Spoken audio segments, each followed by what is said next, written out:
이제 오늘이 2017년 마지막 하루입니다. 제가 오늘 이 마지막 하루를 그리고 이 마지막 예배를 우리가 함께 나누면서 오늘은 시 한 편으로부터 오늘 말씀을 시작하려고 합니다. 지금은 문화체육부 관광장관이 되어 있는 그 시인 도종환의 가지 않을 수 없던 길이라는 시의 제가 일부를 함께 나누려고 합니다. 가지 않을 수 있는 고난의 길은 없었다.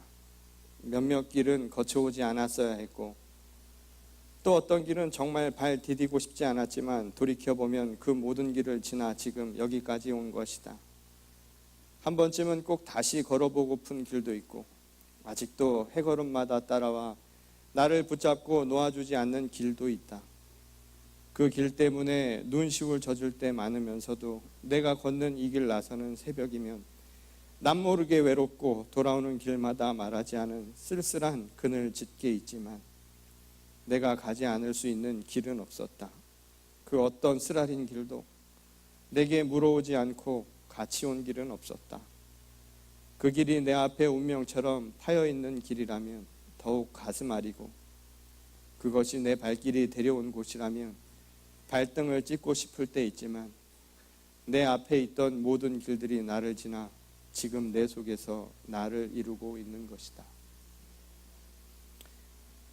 때론 한편의 시가 우리의 마음을 또한 우리들의 생각을 정리해 주곤 하지요.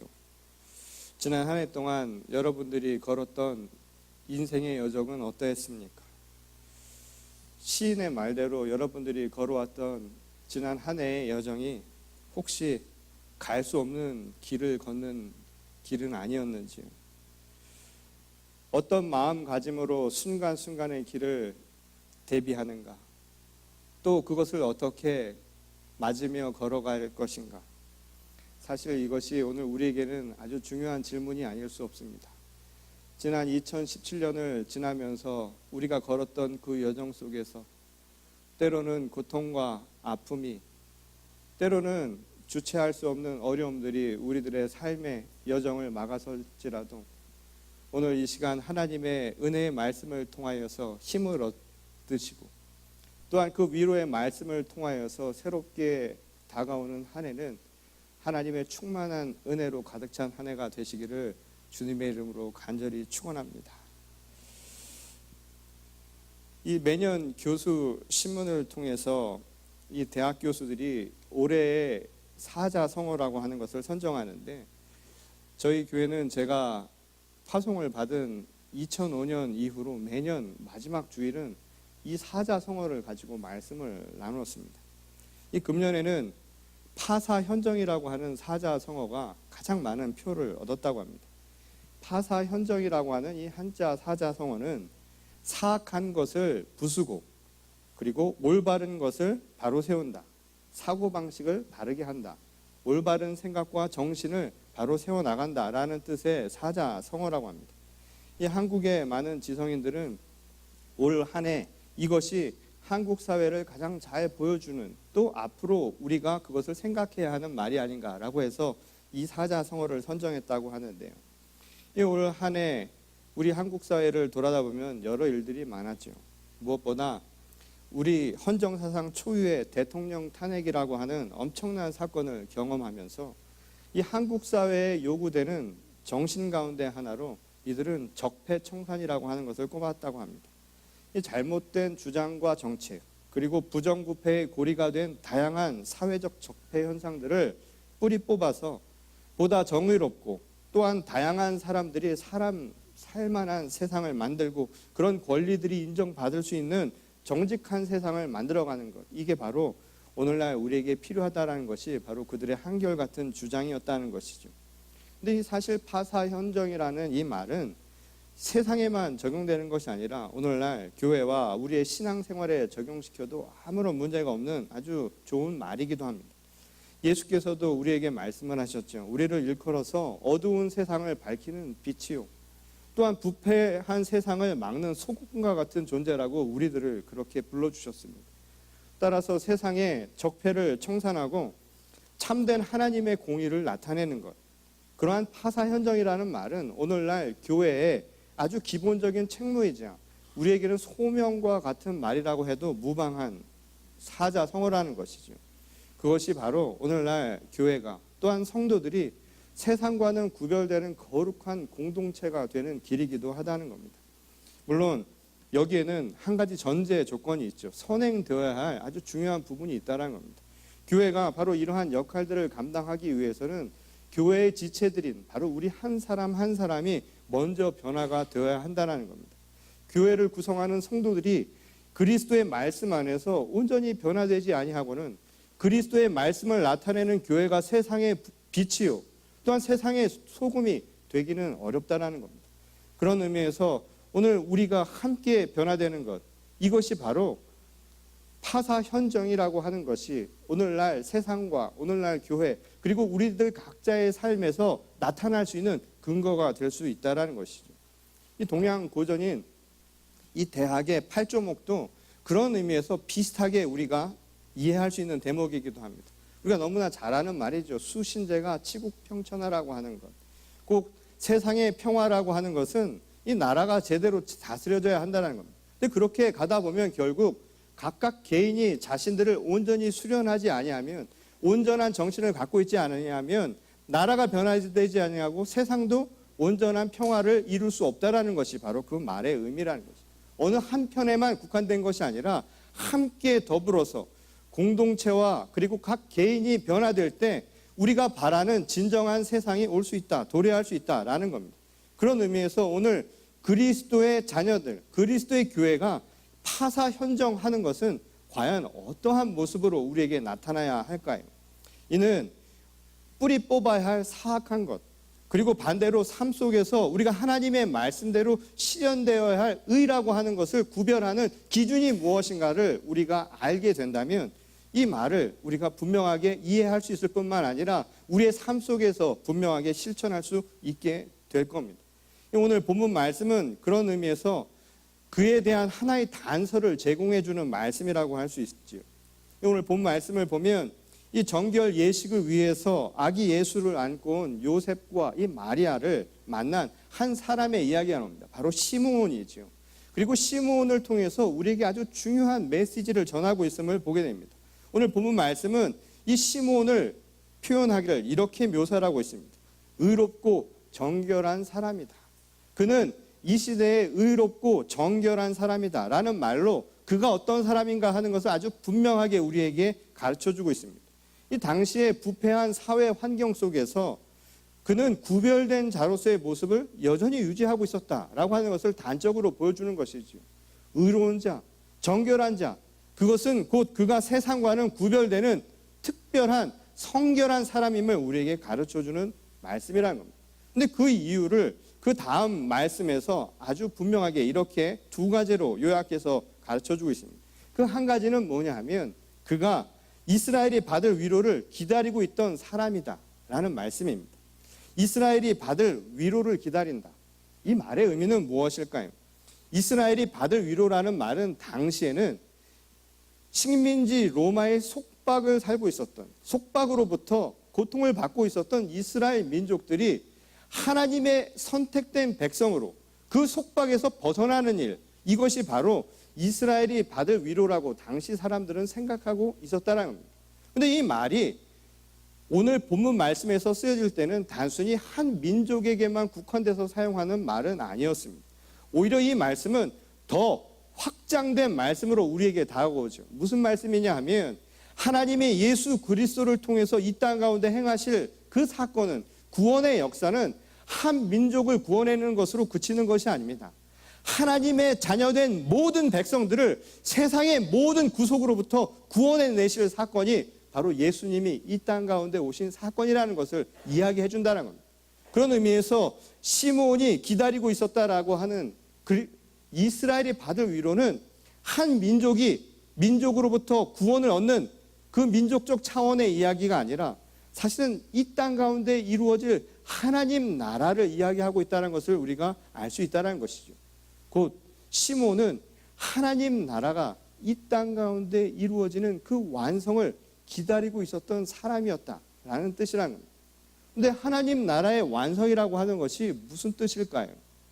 우리가 주님 가르쳐 주신 기도문처럼 하늘의 그 뜻이 이 땅 가운데 이루어진다라고 하는 우리 신앙 고백과 마찬가지로 하나님 나라의 완전한 완성, 그것이 이루어진다라고 하는 것은 과연 무엇을 의미하는 걸까요? 대단히 추상적으로 들릴 수 있는 말 아닙니까? 하나님 나라가 이 땅 가운데 완성된다는 게 도대체 무슨 뜻이냐 이 말인 거예요. 이 한국 사람들한테 물어보면, 길 가다가 아무한테나 물어보면 소원이 뭐냐고 물어보면, 예전에는 그냥 툭 하고 물어보면 통일이요. 그런 사람들 많았습니다. 왜 통일이 소원인 때가 있었어요. 지금도 그런지 모르겠지만 여전히 그런 사람들이 있는지 모르겠어요. 신앙인들에게 물어보면 당신의 소원은 무엇입니까? 여러분들의 소원이 무엇일까요? 이 당시 제자들에게, 당시 이스라엘 민족들에게 이 질문을 물었을 때 어떻게 이야기를 하겠느냐 이 말인 겁니다. 근데 그는 하늘나라가 이 땅 가운데 이루어지는 것이 우리의 소원이라고 생각을 했다는 거예요. 근데 하늘나라가 이 땅 가운데 이루어지는 게 그럼 과연 뭐냐라는 겁니다. 우리가 생각하듯이 이스라엘이라고 하는 그 나라가 온 나라를 다 통합해서 이루는 것, 그게 하나님 나라의 완성일까요? 굉장히 추상적이기도 하고 이해하기 어려운 내용이죠. 그래서 오늘 본 말씀은 두 번째로 시므온이 갖는 그가 왜 의롭고 정결한 사람인가를 보여주는 또 다른 표현으로 이런 말씀을 전하고 있죠. 성령이 함께하고 있다라고 이야기를 합니다. 성령이 함께하고 계신 상태, 그것이 곧 사실은 그가 의롭고 정결한 사람일 뿐만 아니라 하나님 나라가 이 땅 가운데 이루어지는 모습이라고 우리에게 전하고 있다는 것이죠. 여러분, 하나님 나라가 이 땅 가운데 임하는 것, 그것은 추상적인 공동체가 완성된다라는 의미가 아니라 그것이 이루어지기 전에 전제 조건으로 우리 자신 한 사람 한 사람의 변화를 말하고 있다는 겁니다. 하나님 나라가 완성되기 위해서 그 전제 조건은 구체적인 우리 각 사람들이 변화되지 않고서는 불가능한 일이라는 것이죠. 내가 성령과 함께 살아갈 때, 내가 교만을 흩어버리고 하나님이 내 삶의 주인이 된 채로 성령이 충만한 상태로 살아가는 것, 그것이 바로 하나님 나라가 온전히 이 땅 가운데 임하는 모습이라고 우리에게 말씀하고 있는 것이라는 겁니다. 오늘 우리에게 하나님 나라는 어떻게 올까요? 멀리서 오는 게 아니라 바로 우리 마음속에서부터 온다 이 말인 겁니다. 오늘 하나님의 구원의 역사는 저 멀리서 남의 이야기처럼 다가오는 것이 아니라 바로 내 마음속에서 이루어지는 사건이라는 거예요. 내 마음속에서 성령의 임재를 체험하고요, 성령의 충만함으로 가득 찬 삶을 살아갈 수 있는 것, 우리 각 사람이 변화되는 것을 통해서 하나님 나라가 이 땅 가운데 임하는 것을 우리는 보게 될 수 있다는 겁니다. 2000년 전 예수 그리스도께서 이 땅을 오셨죠. 여러분, 주님이 우리를 찾아오시지 않았습니까? 그런데 그 나라가 과연 어떤 모습이었을까요? 많은 사람들이 생각할 때 이스라엘이 모든 세상을 점하고 그들 중심의 세상을 만든 게 결코 아니었습니다. 2000년 전 팔레스타인 그 어떤 땅에서 있었던 예수님의 탄생과 그의 죽음의 사건이 오늘 우리에게는 아무런 의미가 아닐 수도 있다 이 말인 것이죠. 애들한테 물어보면요, 주일학교 애들한테 가끔씩 물어봐요. 여러분들의 조상은 누구냐고. 그럼 교회 다니는 애들은 아브라함이라고 얘기하는 애들이 있습니다. 기특하기도 하죠. 그런데 우리가 어떻게 아브라함의 자손일 수가 있어요? 우리는 배달의 민족 아닙니까? 우리는 당군의 자손이잖아요. 근데 어떻게 그게 가능하냐 이 말인 거예요. 어떻게 아브라함의 자손이라고 이야기할 수 있느냐라는 거예요. 2000년 전 그 땅에서 있었던 십자가 사건이 오늘 우리 개인에게 무슨 의미가 있느냐 이 말인 것이죠. 여러분들의 신앙 고백 속에서 예수 그리스도가 우리를 위해 죽으시고 그를 통해서 우리가 구원을 얻었다라고 하는 게 여러분 자신에게 어떤 의미가 있느냐 이 말인 거예요. 이 질문에 대답하지 않고 이 질문에 떨림이 없고 이 질문에 내 마음속에 변화가 없다면 아무 소용이 없는 것 아닙니까? 믿음이라는 것처럼 아주 희한한 단어가 세상에 어디 있어요? 믿는다는 말처럼 이해할 수 없는 말이 세상에 또 어딨냐 이 말인 거예요. 오빠가 항상 물어보잖아요. 나 믿지? 세상에 그런 거짓말이 세상에 어디 있어요? 당신 나 믿지? 어떻게 믿어요? 믿음이라는 말은 아주 우리 세상에서 쓰는 그 단어는 우리 마음에 와닿는 단어가 결코 아니다 이 말인 겁니다. 예수 그리스도를 믿는다라는 것, 2000년 전 그 사건이 우리에게 오늘 내 사건이 되지 않으면 믿는 것이 아니다 이 말인 겁니다. 오늘 하나님의 나라가 이 땅 가운데 이루어지는 것이요, 저 바깥에서 그 누군가에서 이루어지는 나와는 별개의 사건이 아니다 이 말인 겁니다. 오늘 내 안에서, 내 삶 속에서, 하나님의 은총 속에서 그 성령의 충만함이 내 안에서 이루어질 때 바로 하나님의 나라도 시작하고 있다는 것이죠. 오늘 2017년이 지나면서 여러분 떨림이 오시지 않으십니까? 하나님의 은혜가 오지 않으세요? 지나간 한 해 동안 찌꺼기 같은 내 삶이었건만, 버리고 싶은 것들이 얼마나 많은지 모르는데, 허투루 살았던 게 얼마나 많았는데, 그럼에도 불구하고 여전히 나를 붙들고 계신 그 하나님을 바라볼 때 그때 내게 다가오는 뜨거운 울림 같은 게 없으십니까? 그 은혜가 생기지 않으세요? 그 은혜가 내 안에 있을 때 2000년 전 그 사건은 과거의 사건이 아니라 바로 지금, 바로 우리에게 이루어지는 사건입니다. 그리고 그것을 통해서 하나님 나라가 저 먼 곳에서 이루어지는 것이 아니라 바로 오늘 우리와 함께 이루어지는 줄 믿습니다. 근데 이 시므온이 오늘 이 이야기를 통해서 또 한 가지의 이야기를 가르쳐 주죠. 그것은 바로 그 의와 거룩한 판단 기준이 과연 무엇이겠느냐라는 겁니다. 오늘 우리가 그리스도의 자녀로 살아가는 것, 교회의 공동체로 살아가는 것, 그래서 하나님의 나라를 이 땅 가운데 이루기 위해서 살아가는 그 모습, 그래서 파사현정이라는 그 말처럼 나쁜 것은 다 버리고 옳은 것을 세우고 살아가는 그 삶의 모습이 뭐여야 되느냐, 그것은 의로움과 그렇지 않은 것을 구별할 수 있는 것만 생기면 우리가 분명하게 알 수 있는 일 아니겠느냐 이 말인 것이죠. 근데 오늘 본문 말씀은 그 시므온의 이야기를 통해서 그 기준이 무언가를 우리에게 분명하게 전하고 있다는 것이죠. 그것은 바로 이 말씀입니다. 그 아이가, 요셉과 마리아가 안고 온 그 아이가 바로 사람들을 넘어지게도 하고 일어서게도 한다는 바로 그 말씀을 통해서 가르쳐주고 있다는 것이죠. 사람들을 넘어지게도 하고 일어서게도 하는 그 기준이 바로 그 아이로부터 주어진다는 겁니다. 이게 무슨 뜻일까요? 넘어져야 할 것, 사람들을 넘어지게 한다는 것은 이것은 무엇을 뜻하는 말입니다. 그것은 우리가 패해야 할 바로 잘못된 것을 뜻하는 것이죠. 적폐들은 적폐의 대상이 되는 것은 넘어뜨려야 하는 것이다 라는 말씀입니다. 반면에 일어세워야 할 것은 무엇일까요? 의롭고 거룩한 것입니다. 그 의롭고 거룩한 자들은 하나님께서 하나님의 교회로 세우시고, 그렇지 못한 적폐의 대상들은 과감히 뿌리 뽑는다. 이것이 바로 하나님의 뜻이죠. 근데 그 기준이 어디서 생겨나는가? 바로 그리스도 예수를 통해서 이루어질 것이다 라고 말씀을 하는 겁니다. 오늘 예수 그리스도가 이 땅의 의와 사악한 것을 구별하는 기준이라고 우리에게 분명하게 말씀하시죠. 요한은 이야기하지요. 그분은 곧 하나님의 말씀이라고. 오늘 하나님의 말씀이 이 땅 가운데 그리스도 예수를 통해서 우리에게 분명하게 보여주셨습니다. 그것은 무엇이 옳은 것이고 무엇이 옳지 못한 것인가를 우리에게 가르쳐주는 빛과 같은 것이었습니다. 어둠 속에서 살아가는 자들에게, 세상에 부패한 것을 바라보고 살아가는 욕망의 존재들에게 오늘 우리가 살아가는 이유가 무엇인가, 오늘 우리가 살아가는 목적이 무엇이 되어야 하는가, 우리가 걸어가는 길의 방향이 어디에 있는가를 분명하게 보여주고 있다는 것이죠.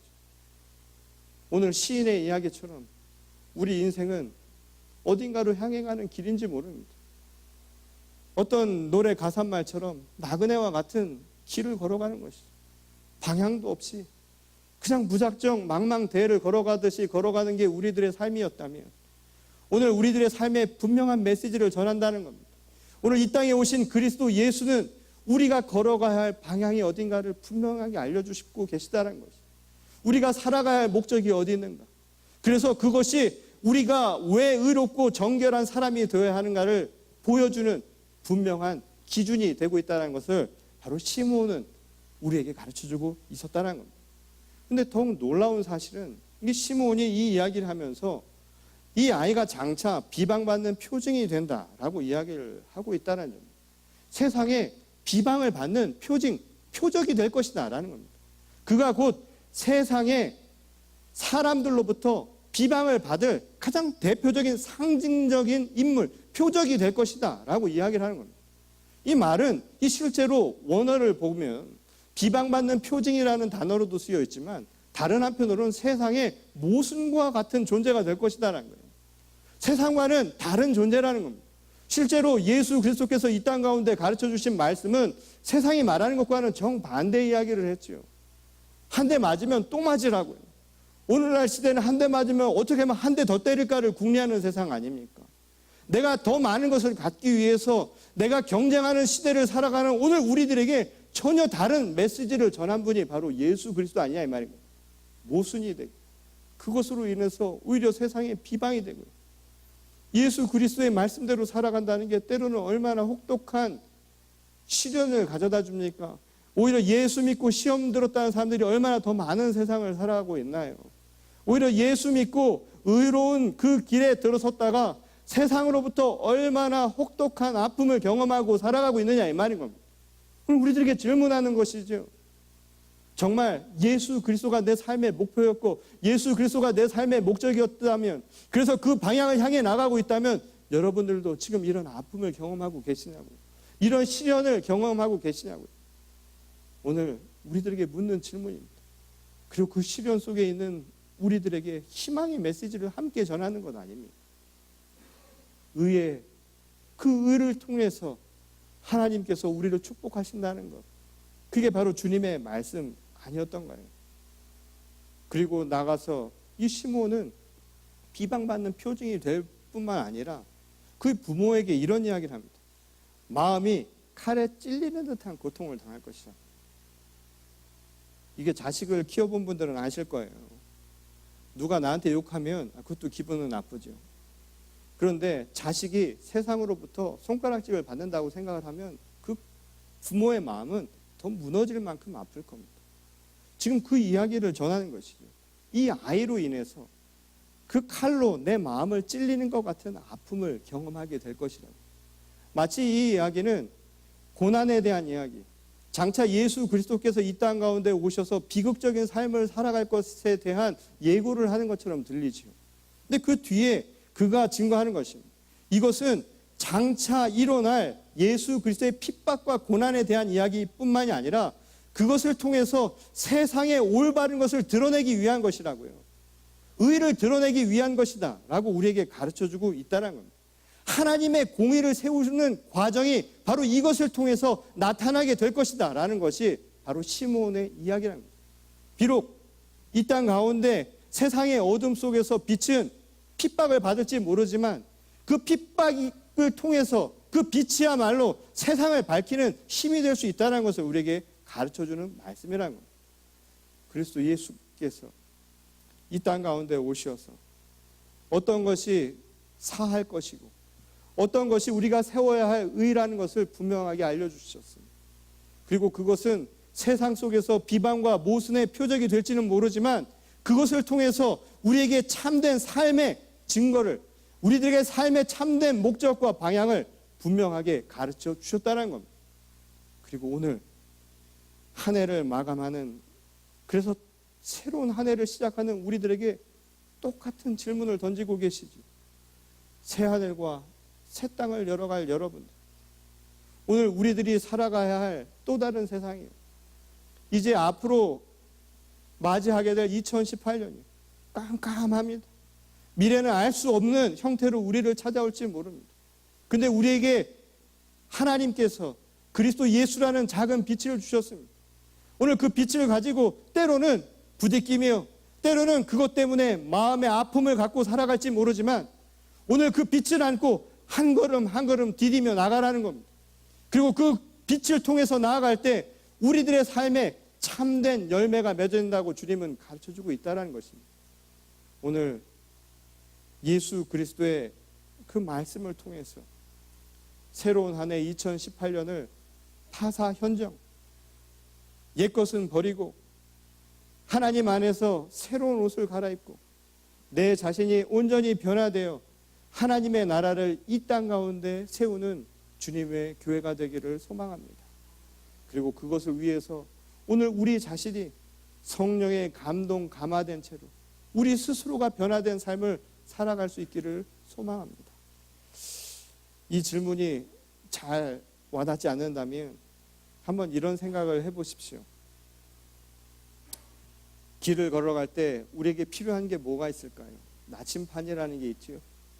여러분, 나침판의 특징은 꺼냈을 때 흔들림이 없는 나침판은 고장난 나침판입니다. 나침판은, 제대로 된 나침판은 끊임없이 흔들리기 마련입니다. 내가 어디를 향해 가든, 내가 어디를 향해 바라보든 끊임없이 흔들림이 있는 것이 나침판의 특징이죠. 오늘 우리가 하나님의 말씀 속에서 살아간다는 것, 예수 그리스도를 우리의 삶의 지표로 살아갈 때 우리에게 나타나는 현상은 바로 마음의 찔림입니다. 양심의 가책이 없이 걸어가는 길은 우리를 해롭게 할 수 있는 길일 수 있습니다. 우리가 잘못된 길을 걸어갈 수 있는 사인이 될 수도 있다는 겁니다.